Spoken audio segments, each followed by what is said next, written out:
Kita coba masuk ke jendela kehidupannya Namrud.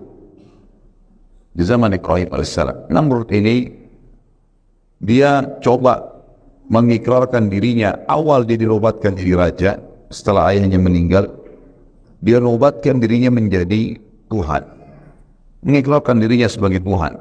Dan siapapun yang mengiyakan itu, semua kebutuhannya dipenuhi, dikasih oleh Namrud. Maka masyarakatnya semua mengakui dia sebagai Tuhan, karena apapun yang disampaikan dikasih, apapun yang diminta dikasih, hanya dengan mengikrarkan dia sebagai Tuhan. Sampai akhirnya menyebarlah penyembahan terhadap Namrud ini.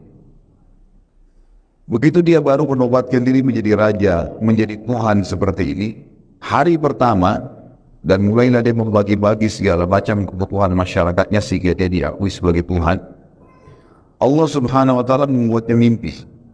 Dia mimpi kerajaannya hancur, kebakaran sana sini. Maka dia kaget di tengah malam, kemudian dia bangunkan seluruh penasehat-penasehatnya. Bangun semua, dibangunin. Salah satu penasehat terdekatnya Namrud itu bernama Azar. Azar ini ayahnya Nabi Ibrahim alaihissalam. Jadi ayahnya Nabi Ibrahim alaihissalam ini adalah penasehatnya Namrud. Bahkan dia orang tangan kanannya Namrud. Azar ini, Bapak Ibu sekalian, sangat mahir membuat patung. Jadi Namrud ini pada saat mengaku sebagai Tuhan, dia suruh Azar buat patung-patung dia dan patung-patung yang Namrud ingin, seperti misalnya patung harimau, beragam macam. Disebarkanlah patung-patung tersebut di seluruh pelosok wilayah kekuasaannya dia. Jadi orang-orang tidak perlu datang ke Babilonia, ibu kota Irak pada saat itu, untuk menyembahnya.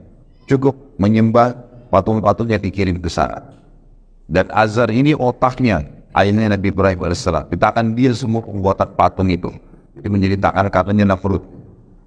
Kaget dan Namrud malam hari, kemudian dia tanya penasihat-penasihatnya, apa syarat kalian? Apa nih? Mimpi apa nih?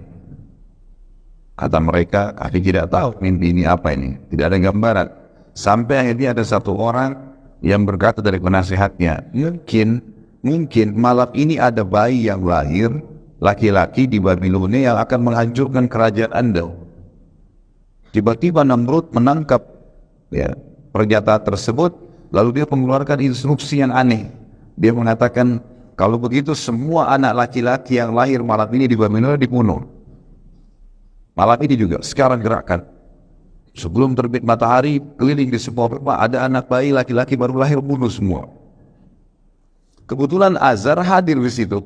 Malam itu hadir karena dipanggil tiba-tiba kumpul sama Namrud. Dan istrinya baru melahirkan anak laki-laki, itulah Ibrahim. Maka dia pun pulang ke rumahnya lalu mengatakan, selamatkan Ibrahim ke hutan. Karena Namrud sudah mengeluarkan instruksi suruh bunuh semua anak laki-laki. Pasti dia kalau ketahuan akan dibunuh nih. Dilarikanlah Ibrahim alaihissalam ke hutan. Ada banyak cerita tentang Ibrahim waktu masih kecil. Beliau tinggal di dalam hutan. Kemudian Allah subhanahu wa ta'ala perawatnya. Ada athar yang menyebutkan Ibrahim mengisap jempolnya, kemudian keluar susu dan segala macam cerita. Tapi saya tidak ceritakan tentang kisah kecilnya Ibrahim alaihissalam. Yang saya ceritakan,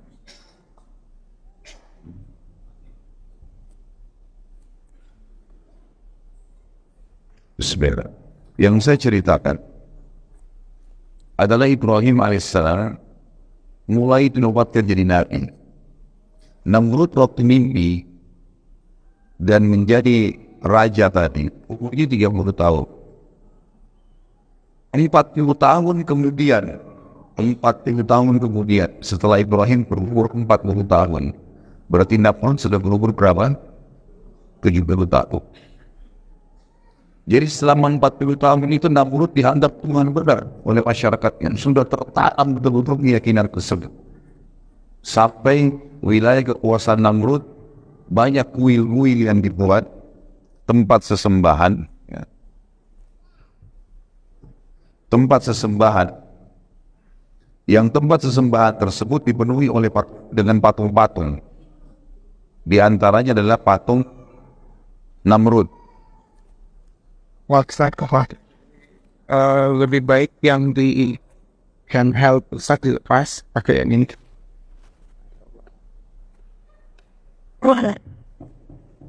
Ya, baik, ini makin konflik di sini. Baik,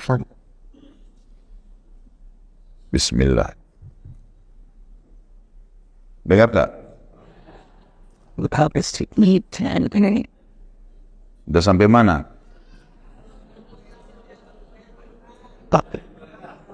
Namrud kenapa Namrud? Baik. Akhirnya Namrud sudah waktu itu dinobatkan jadi raja dan memang dia buat kuil-kuil yang banyak sekali. Kuil-kuil ini diantaranya di pusat Babilonia sendiri itu ada kuil yang besar sekali pada saat itu dibuat. Di dalamnya penuh dengan patung, puluhan patung. Ada patung singa, patung burung, patung macam-macam. Dan di tengah-tengah kuil, di ujung sekali, itu patungnya Namrud. Selalu begitu dia buat kuil, harus ada patung dia. Jadi masyarakat yang tidak sempat datang ke istananya untuk menyembah, itu datang ke kuil-kuil ini. Kasih sesajen, mohon-mohon, menyembah selain Allah. Ibrahim alaihissalam dinobatkan oleh Allah SWT menjadi nabi di umur 40 tahun. Lalu kemudian kisah beliau adalah beliau masuk di Babilonia. Tinggal di luar Babilonia tadinya, di hutan, sekitar hutan, kemudian beliau masuk ke Babilonia. Ringkas cerita itu kisah Nabi Ibrahim alaihissalam panjang ya. Pada saat dia pertama mengenal Tuhannya, melihat bintang, melihat bulan, melihat matahari, terus saja sampai akhirnya dia mengenal Allah Subhanahu wa Ta'ala, mengatakan tidak mungkin ada Tuhan yang bisa hilang seperti matahari yang menghilang, bulan yang tidak kelihatan dan seterusnya. Setelah terbenamnya matahari tidak kelihatan lagi mataharinya, atau sebulan setelah terbitnya matahari tidak kelihatan. Ringkas cerita adalah Ibrahim alaihissalam masuk ke Babilonia, kemudian Ibrahim alaihissalam tidak menunda dakwahnya. Langsung ke pusat kota Babilonia dan mendatangi kuil yang banyak patung-patung itu. Dan kebetulan pada saat itu di malam hari, masyarakat Babilonia lagi menyembah patung-patung ini, lagi mohon-mohon, bawa sesajen. Kuil itu cukup tinggi, dan sekarang masih ada puing-puingnya di Irak. Ya. Jadi kalau salah satu di antara Anda begini Irak atau melihat cuplikan tentang Irak, yang dianggap kisah sejarah itu adalah peninggalan kerajaan Namrud ini. Maka yang terjadi Bapak Ibu sekalian, Ibrahim alaihissalam datang ke kuil tersebut. Patung-patung itu kebetulan di tengah-tengah kuil ada jalan yang panjang untuk orang masuk dan orang keluar. Di kiri kanan tembok penuh dengan patung-patung yang besar. Di tengah-tengah ruangan ada patung Namrud yang besar. Dan di situ antara orang dengan patung itu ada jeda bangunan yang cukup tinggi. Orang harus lewat tangga untuk naik ke atas, dan sudah menjadi doktrin, dogma pada saat itu, keyakinan kalau tidak boleh orang biasa mengantar sesajen ke patung-patung itu. Harus melalui penjaga kuil.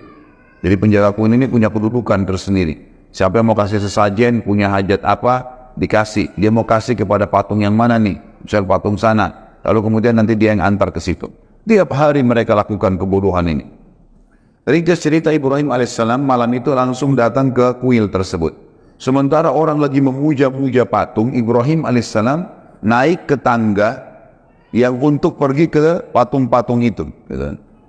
Lalu Ibrahim alaihissalam pada saat dia naik, orang tahu Ibrahimnya tidak dikenal sebelumnya dan tahu siapa penjaga kuil, musuhnya yang biasa bisa naik. Orang lain selain penjaga kuil yang naik pasti kualat tuh. Nanti kena penyakit, nanti kena petir, nanti kena macam-macam. Keyakinan mereka pada saat itu. Ringkas cerita, Ibrahim alaihissalam sengaja naik. Orang-orang semua akhirnya mata dan menunjuk Ibrahim. Ibrahim alaihissalam datangin patung yang pertama. Lalu Ibrahim alaihissalam lihat di situ ada sesajen buah-buahan, buah segar, diantaranya apel. Ibrahim alaihissalam ngambil apel itu. Orang-orang semua heran. Ini keyakinannya, jangankan ngambil sesajen itu, mendekati saja sudah kualat. Gitu kan. Ibrahim alaihissalam ambil apel itu, kemudian sengaja menggigitnya di depan mereka, bukan untuk makan. Lalu Ibrahim balik ke patung itu sambil berkata, "Wahai yang dianggap Tuhan oleh masyarakat Babilonia, apa kau tidak marah saya ambil apelmu?" Kira-kira patung nyaut gak? Gak ada suara. Hening pada saat itu. Tapi orang sudah yakin ini Tuhan mereka. Ya, gitu. Maka Ibrahim ulangi alaihissalam, wahai yang dianggap Tuhan oleh masyarakat Babilonia, kau tidak marah saya makan apelmu? Gak ada suara. 3 kali, wahai yang dianggap Tuhan oleh masyarakat Babilonia, yang selalu dipuji, kau tidak marah saya ambil apelmu? Gak ada suara. Ibrahim melakukan gerakan yang lebih lagi daripada itu. Apel yang sudah digigit tadi dilempar ke wajahnya patung itu. Jatuh apel, ini penghinaan luar biasa. Jatuh apel tersebut sudah pasti tidak ada apa-apa.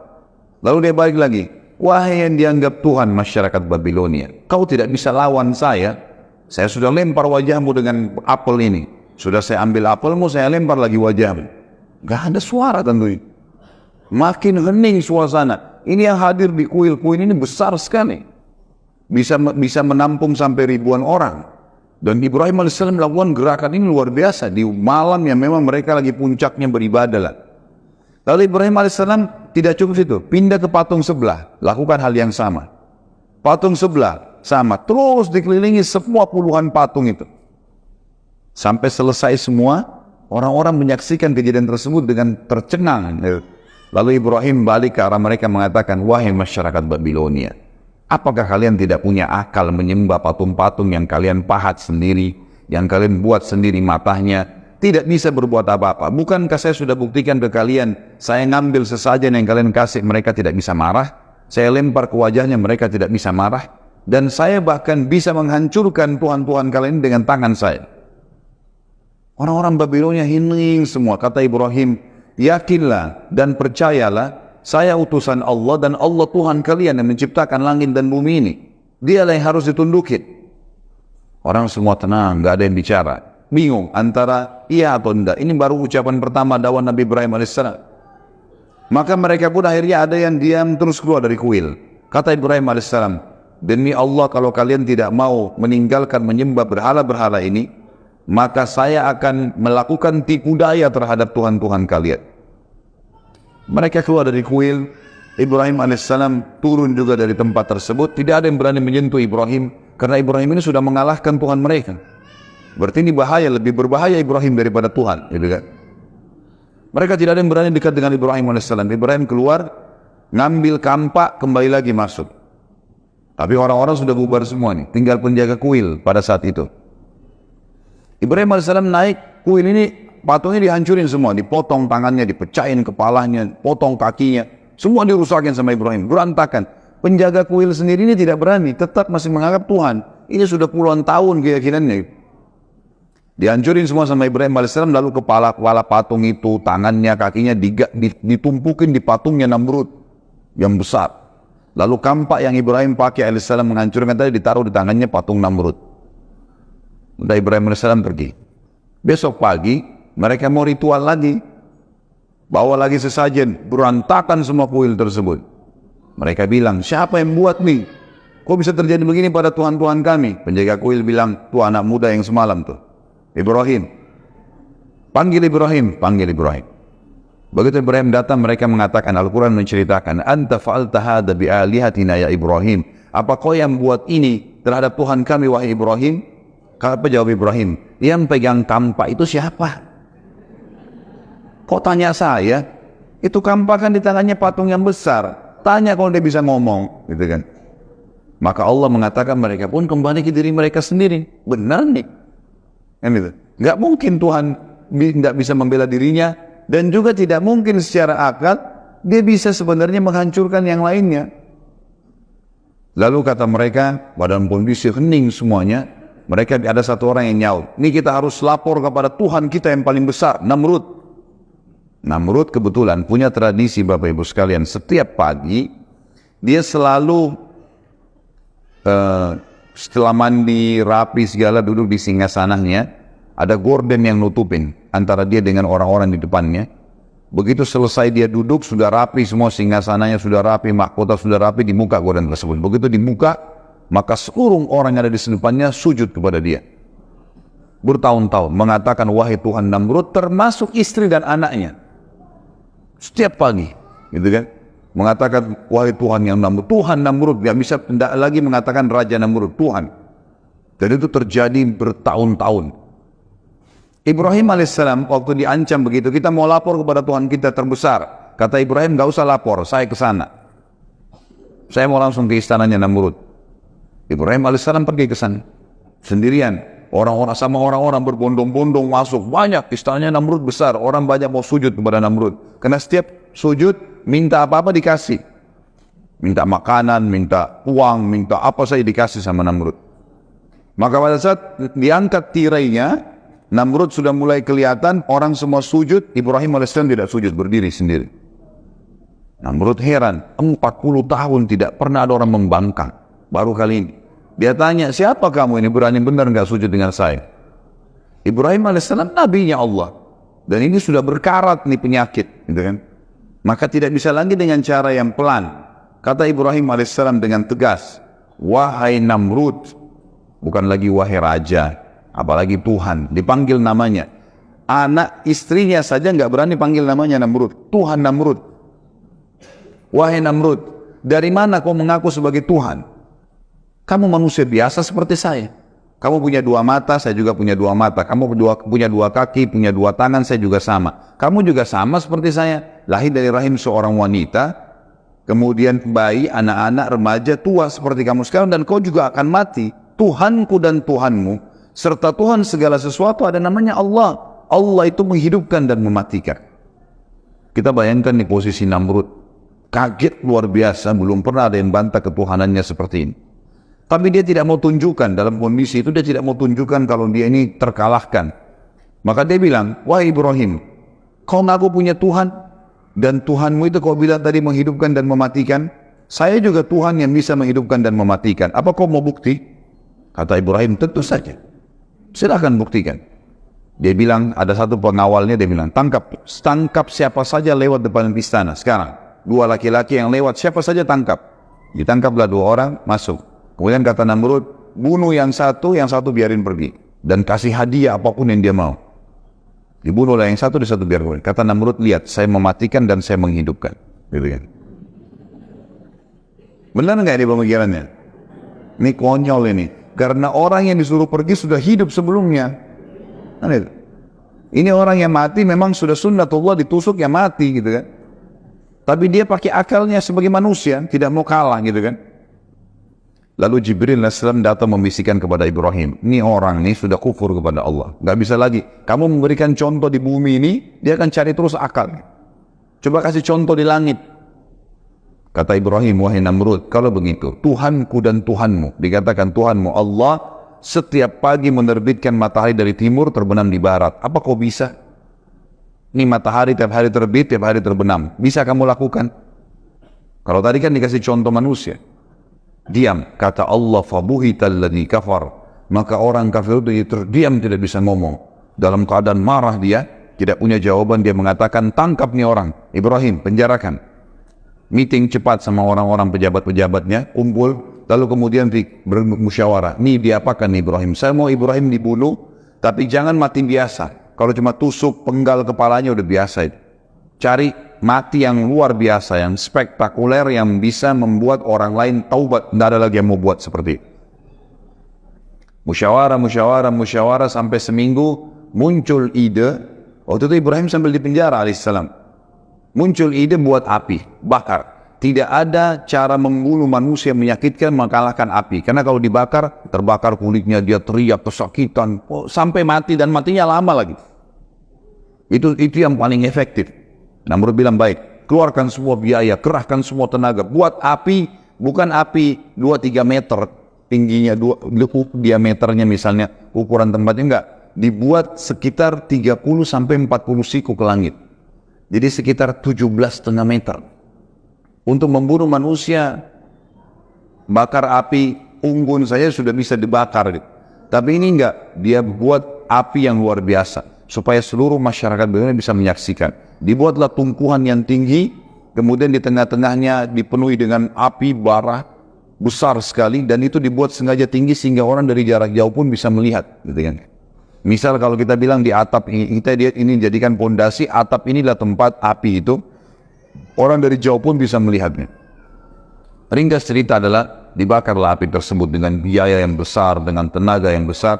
Di sekitar api, Namrud letakkan prajurit-prajurit pilihannya untuk menjaga. Lalu Ibrahim alaihissalam dikeluarkan, kemudian Ibrahim alaihissalam dibuka bajunya, supaya kata Namrud dia bisa merasakan lebih sakit lagi daripada api itu. Waktu Ibrahim alaihissalam akan dilempar dari jarak jauh masuk ke dalam api, gitu kan? Maka yang terjadi adalah Ibrahim alaihissalam sempat kedatangan Jibril alaihissalam, dan Jibril berkata, wahai Ibrahim, Allah telah mengutus saya kepada kamu, dan Allah berkata kepada saya bahwasanya Jibril bantulah Ibrahim apapun yang dia mau. Maka sekarang kau bisa minta tolong sama saya apa saja Ibrahim. Kau minta saya bunuh Namrud, saya matikan Namrud. Kau minta saya hancurkan Babilonia, saya hancurkan Babilonia. Kau minta saya padamkan api, saya apa saja minta sekarang saya bisa jalankan. Titahnya Allah kepada saya begitu. Kata Ibrahim alaihissalam, wahai Jibril, kalau kepadamu saya tidak perlu, tapi kalau kepada Allah saya akan minta.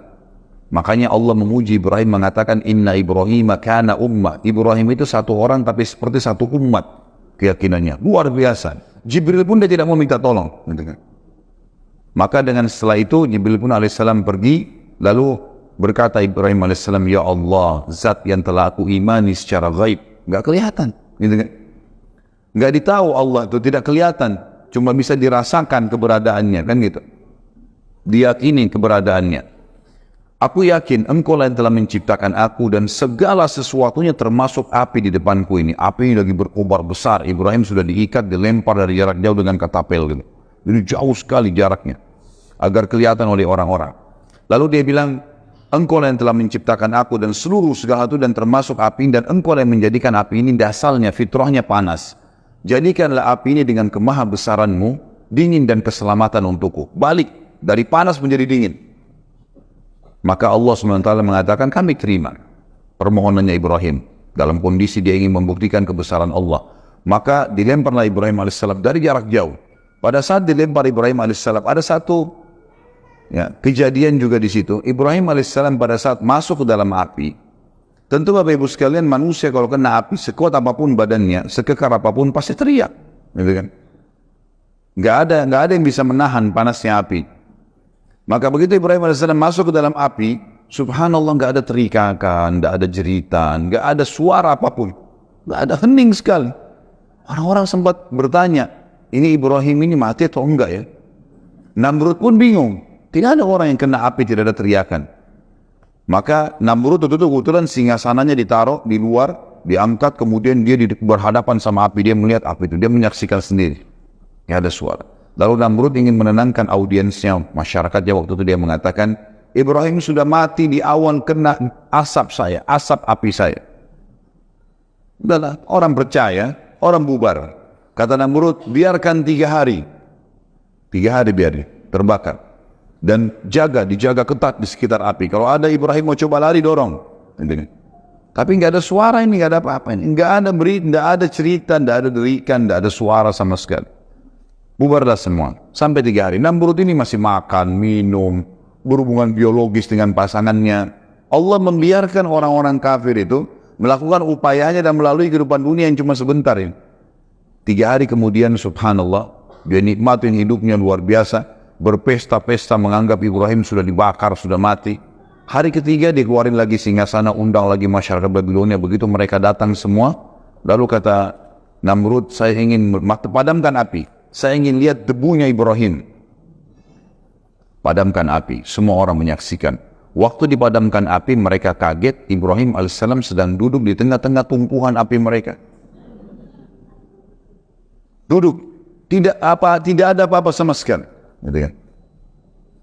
Maka Jibril alaihissalam datang kepada Ibrahim menyampaikan instruksi satu saja. Wahai Ibrahim, Tuhanmu perintahkan kau untuk berdiri pulang ke rumahmu. Nggak ngomong apa-apa. Itu saja instruksinya. Berdiri pulang ke rumahmu. Ibrahim AS belum mengerti itu. Yang penting perintah Allah sudah jalanin. Gitu kan? Dan ini tugasnya orang beriman nih. Diperintahin apapun kerjain. Masalah ada hikmahnya, gak ada hikmah itu urusan nanti. Dia sudah yakin Tuhannya. Ternyata ada satu hal yang ingin Allah sampaikan kepada seluruh orang yang hadir pada saat itu.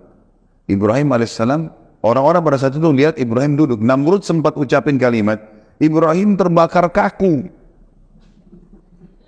Jadi dia terbakar kaku jadi hangus. Tapi kan dari jauh orang tidak tahu ini hangus atau enggak. Maka terbantahkan pada saat itu karena Ibrahim berdiri dan turun. Pergi ke rumahnya. Pulang ke rumahnya. Itu saja. Perintahnya Allah kan itu. Orang-orang semua bilang berarti Ibrahim enggak mati dibakar api. Banyak orang yang beriman kepada risalah Nabi Ibrahim. Berarti Tuhannya Ibrahim luar biasa. Namrud pulang ke istananya. Bingung. Mau jawab apa lagi nih. Dan kira-kira Bapak Ibu sekalian, dan ini selalu Allah beginikan orang-orang kafir ya, dibiarkan mereka melakukan upaya mereka maksimal dan akhirnya Allah batalkan dengan hal yang kecil. Kira-kira setelah membuat api sebesar itu dengan biaya yang besar, tenaga yang besar, kira-kira apa lagi yang bisa Namrud lakukan? Ibrahim kira-kira setelah dibakar api tidak mempan dengan ditebas dengan pedang? Secara akal sudah nggak mungkin. Karena api saja sebesar itu tidak bisa membakar, apalagi kalau cuma tebas sama pedang gitu kan. Dalam kondisi bingung, semalam suntuk dia nggak bisa tidur, maka lalu Ibrahim berkata, maka Namrud pun dalam kondisi bingung tidak bisa tidur. Keesokan paginya, Allah subhanahu wa ta'ala dalam riwayat Bukhari dikatakan, mengutus kepada Namrud seekor lalat. Lalat ini masuk di lubang hidungnya, terus sampai ke otaknya. Bagaimana caranya Allah a'lam, tidak usah dipikirkan caranya. Yang jelas masuk lalat tersebut sampai ke otaknya. Dalam hadis dikatakan sampai ke otaknya. Namrud kesakitan, ditepuk-tepuk nggak bisa keluar. Kira-kira lalat ini mau dilawan dengan apa nih? Bisa dengan otot yang besar? Bisa dengan sebilah pedang yang tajam? 1 juta prajurit? Ada yang bisa. Allah ceritakan dalam Al-Quran itu masalah lalat ya. Sedikit saya kuatkan di sini dalilnya. Bukan berhubungan sama kisah Ibrahim AS, tapi ada firman Allah, A'udzubillahi minasyaitonirrajim, ya ayuhan nas duriba mathalun fastami'u lah. Hai sekalian manusia, telah diberikan perumpamaan kepada kalian, dengarkan baik-baik, renungi baik-baik. Innal ladzina tad'una min dunillah, semua yang kalian seru selain Allah, patung kah, pohon kah, syaitan kah, malaikat kah, semua selain Allah itu, la yakhluqu dubaban wa la yajtama'u lah. Mereka tidak pernah mampu menciptakan seekor lalat walaupun mereka bersatu semua. Semua bersatu, semua jin, semua malaikat, semua hewan-hewan kumpul sama manusia, bersatu ciptain satu lalat, mereka tidak akan mampu, kata Allah. Wa yadlub minhum dhubabu syai'an la yastanqidhuhu min. Dan kalau lalat mencuri sesuatu dari mereka, mereka tidak mampu mengambilnya kembali. Ini kalau kita punya susu atau air, lalat datang hingga ambil setetes terbang, bisa diambil kembali? Kata Allah begitu. Da'ufat talbu wal matlub. Sungguh lemah yang disembah dan yang menyembah. Jadi Allah tentang masalah itu. Namrud ini sempat ingin menyiksa Ibrahim berapa hari tadi? 3 hari. Allah siksa dia 3 hari. Lalatnya 3 hari di otaknya. Nggak makan, nggak minum, teriak-teriak, kesakitan, terbolak-balik. Nggak tidur, nggak makan, nggak minum. Manusia 3 hari nggak makan, nggak minum, nggak istirahat, sudah kacau balau semuanya. Sehari aja kita begadang sudah pusing besoknya. Apalagi ini 3 hari, nggak makan, nggak minum, dan seterusnya. Dan kesakitan, terganggu. Kita maaf, ingus saja yang ada buntu itu sudah susah. Ini lalat di dalam bergerak-gerak. Gitu. Dia kesakitan.